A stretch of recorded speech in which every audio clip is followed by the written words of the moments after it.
Okay, real talk. We've all been there. You meet someone, things feel exciting, you get the butterflies, there's those late night text messages, and then slowly you start to notice things, right?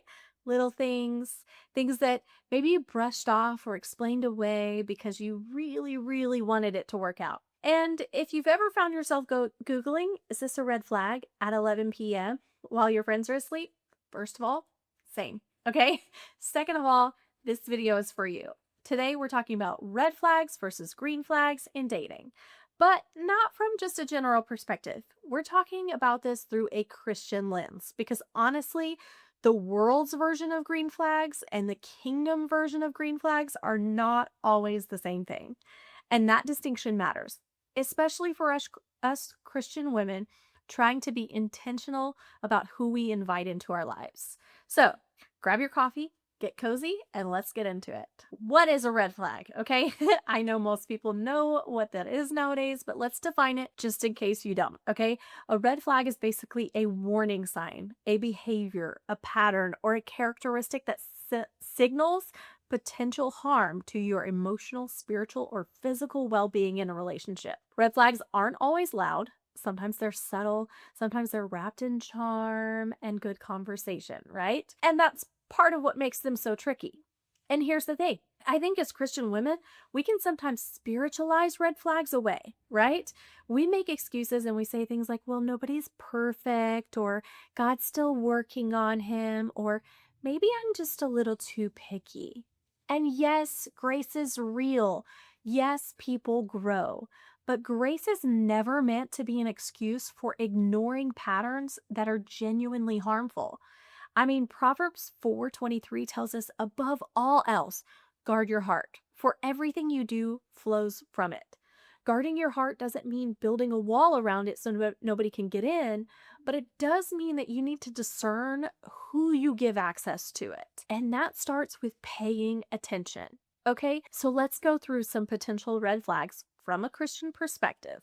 Okay, the first one is he says he's a Christian, but there's no fruit to back it up, right? This is a big one, and it's uncomfortable to talk about, but we have to, okay? Matthew 7:16 says, by their fruit, you will recognize them. Faith isn't just a box someone checks on a dating profile. I see that all the time, right? It should be visible in how someone lives their lives, how they treat people, how they handle conflict, how they talk about God when things are going well and when things are not, right? If someone says all of the right Christian things, but there's no actual walk behind the talk, that matters. That's worth paying attention to, right? Okay, red flag number two, he doesn't respect your boundaries.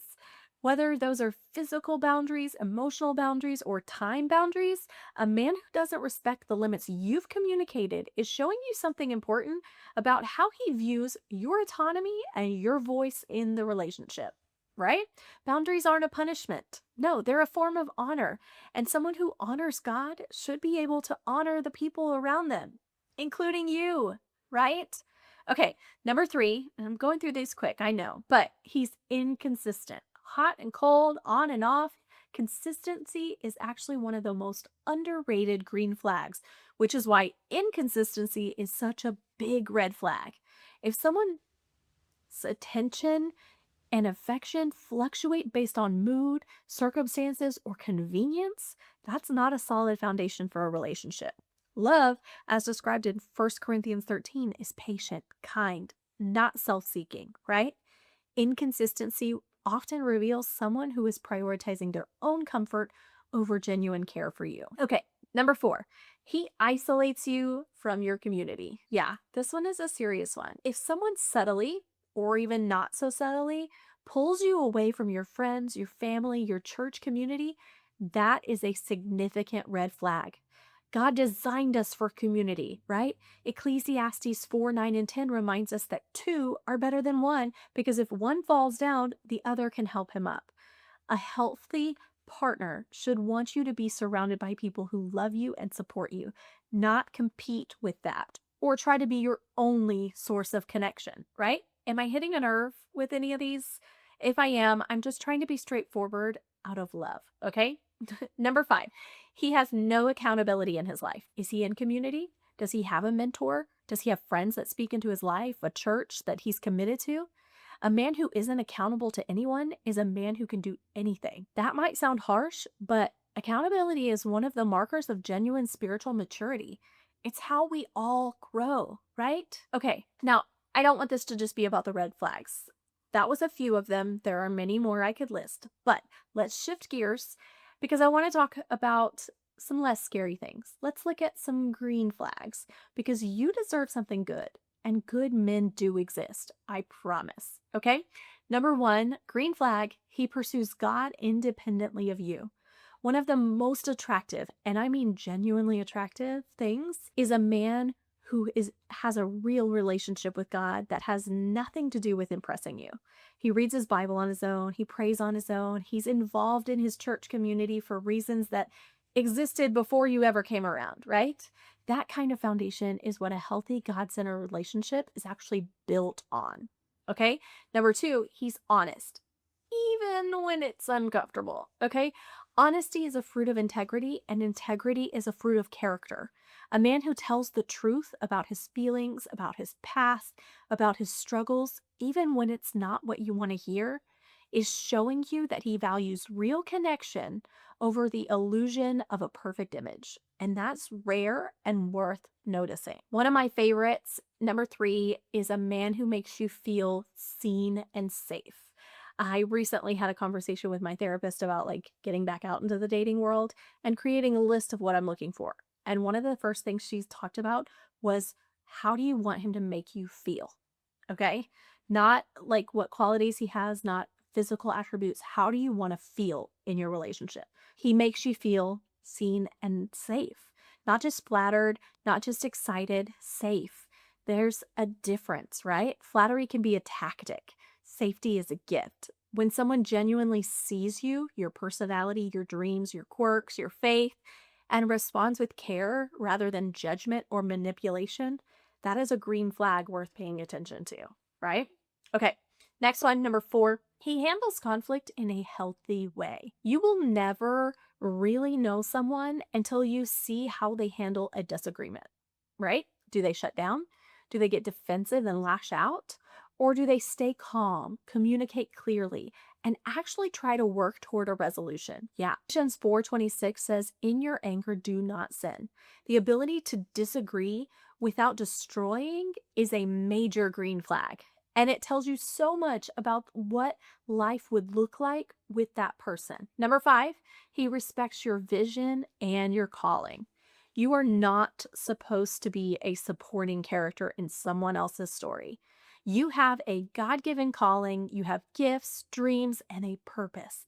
A man who celebrates that, who encourages you to pursue what God's put in your heart, rather than downplaying it or making you feel like it's too much, that is someone worth paying attention to, okay?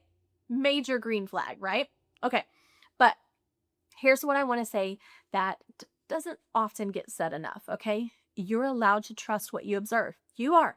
You don't have to talk yourself out of what you're seeing. The Holy Spirit lives in you, and one of his roles is to lead you into truth, including truth about people and situations in your life. In fact, John 16:13 says, when he, the Spirit of truth, comes, he will guide you into all truth. That includes your love life, friend. Okay. That includes the still small voice that says something is off here, or the peace that passes understanding that tells you this is right. Okay. Pray about the people you're dating, bring them before God, ask for discernment. Okay.